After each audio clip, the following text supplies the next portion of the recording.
qui est la fin de plusieurs mois d'angoisse et d'espoir pour la famille de Joël Lagnily. Dimanche 12 février, le corps du navigateur de 62 ans a été retrouvé à bord de son voilier à la dérive. 3 ans et demi plus tôt, l'homme originaire du Finistère s'était lancé dans un tour du monde en solitaire, à bord de son voilier de 12 mètres, nommé Kesako. En escale à Tahiti, il avait annoncé le 13 octobre 2022, demain, départ vers la Calédonie. Depuis, plus aucun signe de vie de la part de ce navigateur chevronné.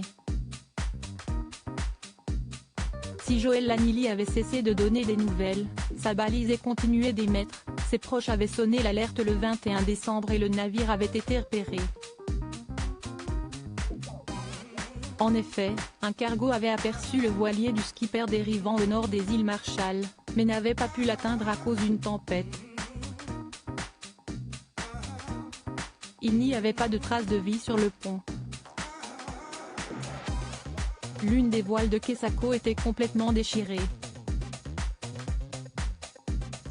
Il y avait du désordre sur le pont. Le voilier dérivait, chahuté par les vagues. Nous voulions en savoir plus, a rapporté Émilie Tual, la nièce du disparu auprès de Voile et Voilier. Les circonstances de la mort de Joël Lagnily sont inconnues. Dimanche 12 février, des sauveteurs japonais ont réussi à localiser le voilier de Joël Lagnily et à l'atteindre. Une fois à bord, ils ont fait une terrible découverte puisque le corps sans vie du navigateur a été retrouvé. On ne nous a pas donné les raisons de cette mort. Nous savons seulement qu'ils ont trouvé mon oncle décédé à bord. Nous ne connaissons pas les circonstances, ni ce qui aurait pu lui arriver, a indiqué sa nièce.